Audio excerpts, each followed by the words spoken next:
Hi everybody.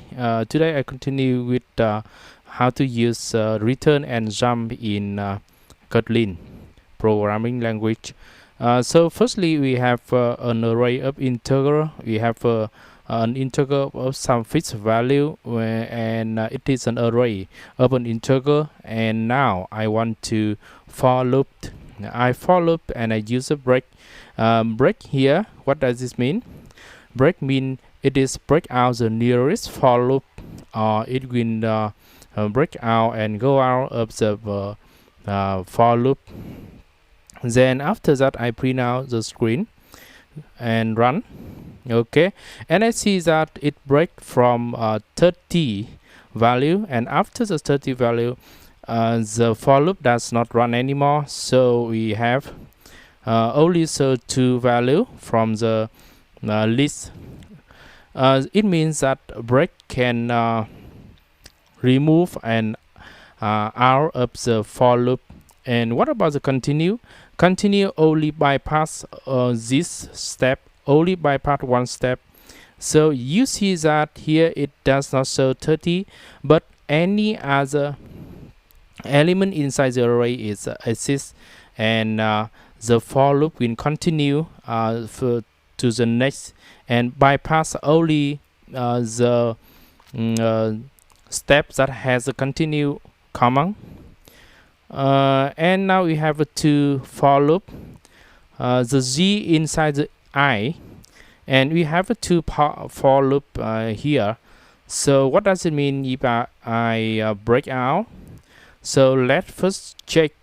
We check for I and g has a value of 20, and we have a label. Its name is the label of to break.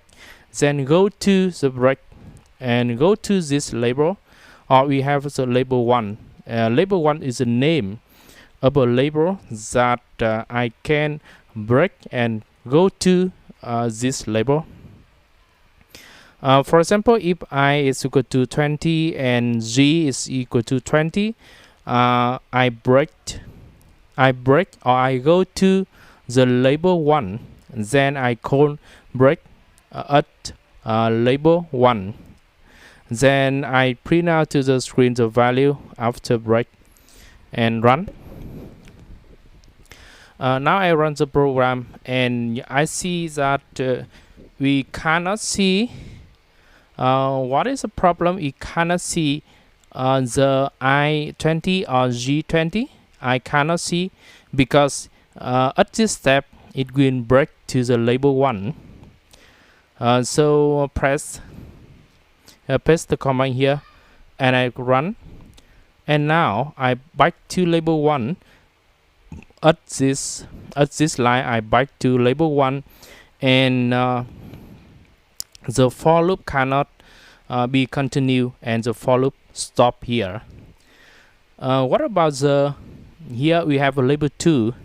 Label 2 is the inside the label 1, and I call the label 1 to break at label 2.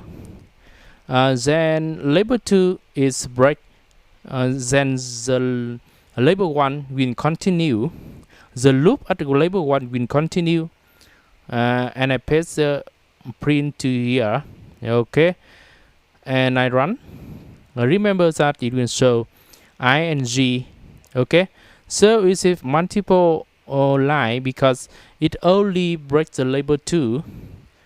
So I find, for example, I find I is equal to 20 and J is to 20. Okay, I cannot find because at the time it breaks the label 2, but the label 1 continue to run for the next step.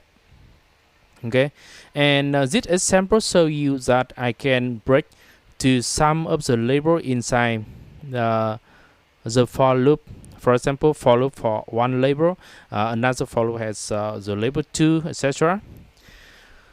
Here I have a function print integer list, and the input variable is an array of integer.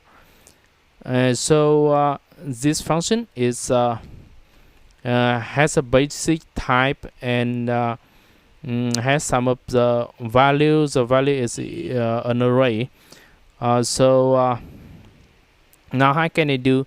Inside this function, we can for loop to for each something like for loop, and this is anonymous or no name function. The anonymous has the input parameter is item. It is an item of all the value inside the array, the array, and the item is the input variable.